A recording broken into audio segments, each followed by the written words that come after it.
cold 18th of November.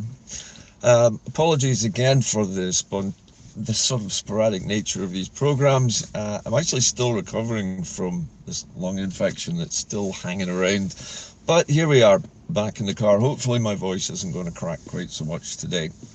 The reason for today's broadcast is actually a piece of news which appeared yesterday, and that was a post by Colette Walker, the leader of the Independence for Scotland party, announcing that the ISP, when it runs candidates for election in the 2026 Scottish general election, is holding out the offer of cooperation, coordination, communication with all independence parties. In other words, she is making an offer to both the SNP, I presume, but also to ALPA, to work together to create what Mr. Salmon tried to do way back in 2021, which was to try to achieve the so-called supermajority in Holyrood. Now, there's a lot of mythology about the so-called supermajority and what it actually means. A supermajority is generally a term used when 60% of the elected politicians in a Holyrood general election are pro-independence in this particular case, all in favour of one certain thing, and so you get a 60% majority forming a government in Holyrood. Now that 60% is a benchmark. It's a bar which you have to get over if you want to change the standing orders of Holyrood. Now those would be the actual rules which govern what Holyrood does and doesn't do. However, that aside, let's assume for a moment that the supermajority is something worth doing, but at the very least, multi-party cooperation in 2026 has got some massive advantages for the entire pro-independence movement. Now, before you all start howling about, what about ALBA? They said this about the SNP, and the SNP said this about ALBA, and so on and so on and so on. We're not going to get into that today. The idea here is to look at what the ISP is actually suggesting, what the benefits would be for us, the voters, not the political parties per se, but the cause of independence itself. Now, whilst the SNP is probably still going to get a large number of first past the post seats, simply because they have the arithmetic to do that, there is a very good chance that the ISP and ALPA, if they work together, could hoover up a far bigger proportion of list seats if they work together in common cause. Now, it's interesting to note, and Colette Walker has reminded everybody of this fact, that the ISP actually predates ALPA by about a year. The ISP was formed approximately a year before ALPA came into existence under Alex Salmond. Now, ALPA itself formed initially as a group called the Alliance for Independence, which was an attempt by many different political activists, left of centre activists, right of centre activists as well, but all pro-independence activists, to form some kind of alliance for independence in 2021's general election at Holyrood. And that took a major change in complexion when Alex Salmond stepped onto the scene to become the leader of it, and of course the name changed to ALPA, and the rest is history. However, we're back in a similar situation now, and in 2 years' time we'll be asked to vote for a new government in Holyrood. And there's an opportunity here for ALPA and for the ISP to work together, at the very least, to gain list seats. Now, the ISP, being a small party, is mostly fielding candidates for the list. I remain to hear more details from Colette Walker about whether there are standing candidates in the first past the post election. It's entirely possible, and in fact that might well be part of the policy at the moment. But what's interesting here is the ISP is happy to work with any pro-independence party to put together a deal which is going to guarantee more pro-independence seats in Holyrood. Now, there is a risk here, obviously, because many people are forecasting that the SNP is going to get an absolute doing in 2026, just simply because of inaction, timidity, and lack of any real strategy towards independence in any meaningful way. However, a supermajority in Holyrood, including the SNP, presumably, if they win a lot of first past the post seats, but if there are an equal number of, let's say, list seats won by the smaller parties in an alliance like this, then we could have something very much more powerful in Holyrood in favour of independence than we've had before. But it does depend on the SNP changing its mind about a strategy for independence after that election. There's an awful lot of arithmetic and things that have to go right for this to work. I don't expect to convert a whole lot of SNP supporters to ALBA or to the ISP by making this broadcast, but I would like to remind all my friends who are still in the SNP, who still want independence, are frustrated at the lack of it, that there is an opportunity here to use their second votes. And using their second votes to vote for the ISP or ALPA, whichever they prefer, is more likely to guarantee a pro-independence list seat than voting SNP 1 and 2, which I know is still the current SNP policy.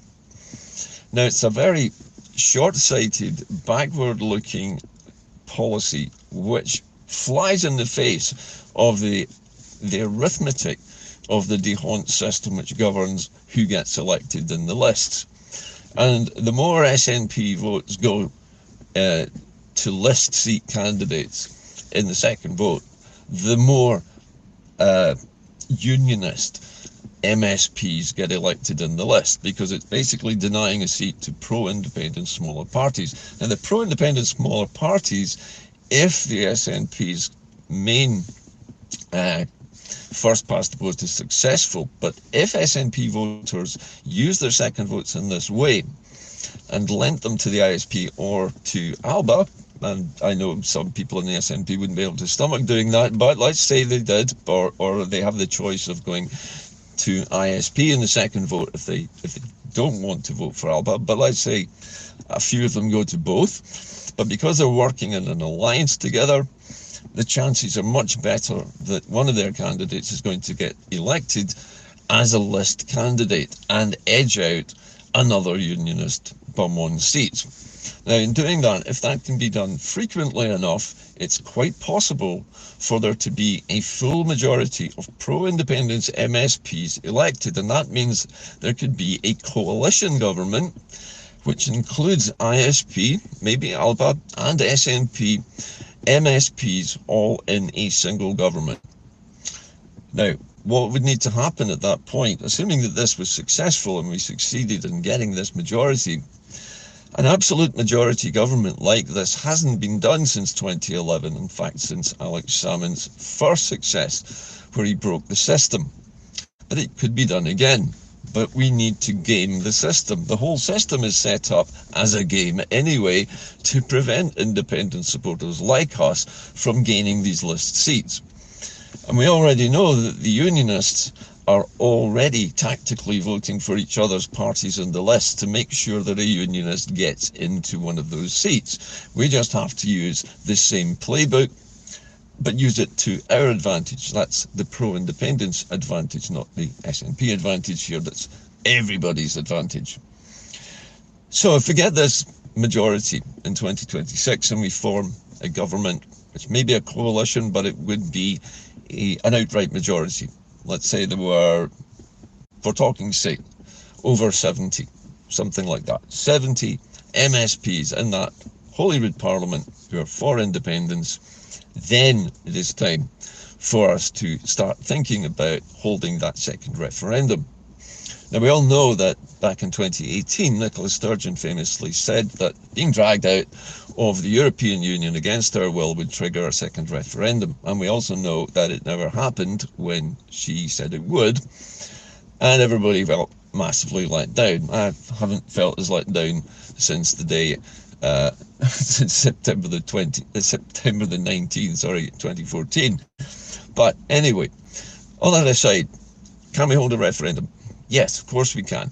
But remember, while all this is going on, while we're campaigning for this majority, and while the ISP is doing cooperation deals with smaller parties like ALBA, and maybe even big parties like the SNP. If we do all work together and get the majority, then the independence referendum can be staged, because we also know that SALVO is working in the background at the UN to establish that Scotland is ripe for decolonisation, because the fact of the matter is Scotland is a colony, and the United Kingdom is going to have to either admit that it's a colony or that it is a UK protectorate. In other words, another old term for a colony. Either way, Scotland is entitled to self-determination because it's a colony, and that gives us the right to hold a referendum.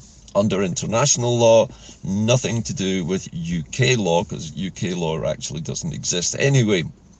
I've had that argument so many times with unionists recently, it's getting boring. Scots law pertains north of the border. So using our own law, we hold a referendum. And this referendum is not going to be organised and run by the United Kingdom. The count wouldn't be done outside of Scotland. Every vote would be counted in every polling station, and the tally of votes at each polling station would be added to a live totalizer so that we could see the actual result in real time, without the count and without the votes travelling a single millimetre outside of the ballot box or even outside of the polling station.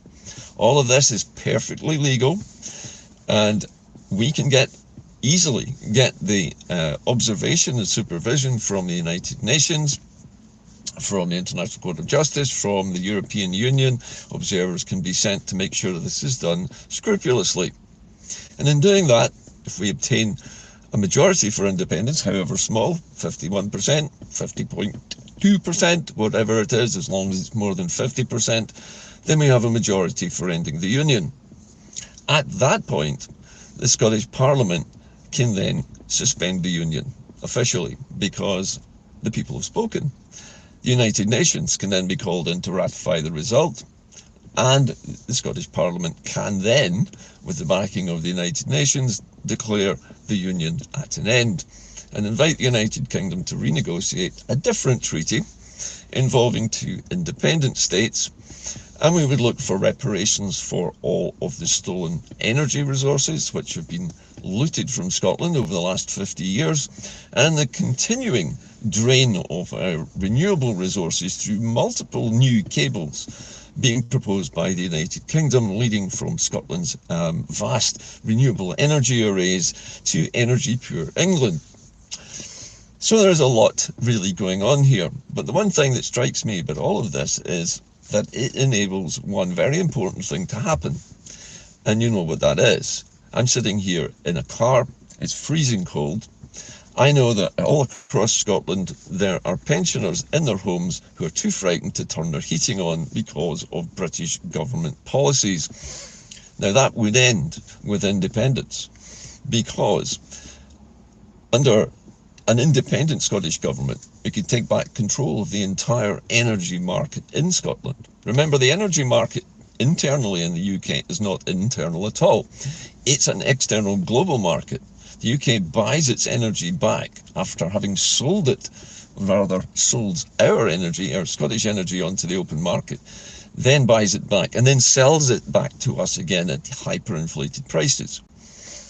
We would have the opportunity as a newly independent state to set up a state energy board, like we used to have in the old days of the electricity board, where domestic supply is produced at cost. And that means energy would be instantly affordable by everybody. We wouldn't have to give handouts to pensioners because they'd be able to afford their bills easily, the same as everybody else. And all the money that puts back into the pockets of Scottish people generally, voters, workers, and the rest of us, is going to be injected into our internal economy, causing a massive growth spike. More jobs are created, more shops opened, more factories open, more stuff is made, more things are recycled, and so it goes on. Scotland becomes a much more successful place, not exactly overnight, but you can see how this would happen over several years. So what I'm asking from all of you today is just to think a little bit ahead into the next 2 years, no matter which party you intend to vote for in first past the post. think about how you use that second vote. That second vote is a roll of the dice. The United Kingdom has stacked the game in the second vote, so that if you win a lot of votes and a lot of seats in first past the post, and you apply that same number of votes in the second vote, they are diminished, massively diminished, to the point where you can't win a seat.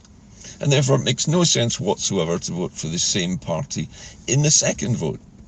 It makes a lot more sense to make your vote strategically for one of the other smaller independence parties to ensure that a unionist doesn't get into that particular seat.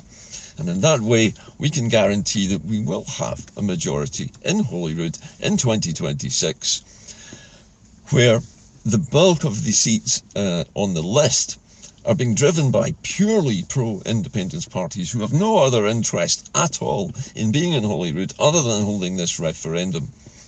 And that means when they're in government, which they would have to be as part of that majority, some of them, then they are in a position to actually hold the SNP's feet to the fire and say, look, we're here now, we've helped you get this massive majority, we're in government with you now, we're asking you to do what you were meant to do in 2018 and hold that referendum. And that is the point where the SNP really needs to wake up and say, right, okay, well, we're here now and we've got all you helping us and all the people are behind it. Now we feel a bit more confident about holding this referendum. Let's go do it. But that's how it is going to have to happen, I think, just based on my own opinion of how this might pan out. But Colette Walker and the ISP are the very first political party in Scotland to offer the hope that this might happen. They are pro-independence. They do not take their seats in Westminster. If they won seats in Westminster, they would not take them. They are pro-women's rights. They want to protect the rights of women and girls from erosion by any kind of spurious legislation that in some way diminishes the hard-fought rights which women now have to safe spaces, for example, in one particular, for instance. But the interesting thing here is that Colette Walker is a woman. That shouldn't be important in politics these days, but I still think it is. She's also blind. She is also a disabled woman. And she represents the interests of Scotland's disabled people as well.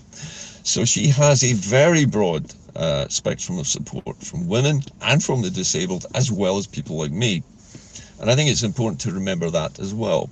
I'll be interested to hear from my friends in Alba, actually, how they feel about doing a deal with the ISP. Do you think this would be a good idea? Do you think this is something that the current leaders of Alba might get behind? Because it seems to me that it could have worked for Mr. Salmond in 2021, were it not for the way the SNP campaigned back then. And were it not for the fact that there still seemed to be some hope that the SNP might hold that second referendum back then. But it now seems a forlorn hope. So let me know what you think. My feeling is at the moment this is probably the best piece of news I've heard for a long time. And I think it gives hope to all of us who want to see some light at the end of the tunnel, especially in these winter months at the moment. This is going to be the first of several winters we're going to have to spend while we are still working to become independent. But one thing we have to do in 2026 with this majority is our politicians need to repudiate the union straight away. They all need to go out and say, we reject the union. This parliament, this government completely rejects the union and will not cooperate with it in any way.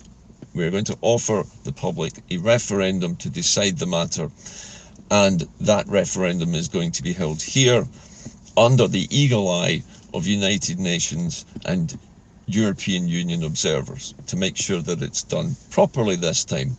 And I think there needs to be a very clear set of regulations about the role of the media in how that referendum is conducted. It could be actually that it could be the very first ever referendum conducted where the only medium that's allowed for campaigning is social media, for example. That might be one way of levelling the playing field when the BBC has dominion over the television and the radio, and the United Kingdom owned print media has a complete monopoly over the newspapers in Scotland as well. So we need to level the playing field, and the only way to do that is to get a majority and make sure that we repudiate the union, we reject it completely, and that we set the rules for this referendum here in our own parliament with our own government majority voting it through, because nobody else can do this. Only the Scottish elected officials who we elect in 2026 are empowered by the sovereignty of the people of Scotland to act on our behalf. And if we say to them, we want this country to be independent of the United Kingdom, we want this union over, and a majority of us have said so, that is exactly what has to happen. I'll leave you with that thought. Anyway, have a pleasant day, and I'll catch up with you, I hope, later on in the week. Bye for now.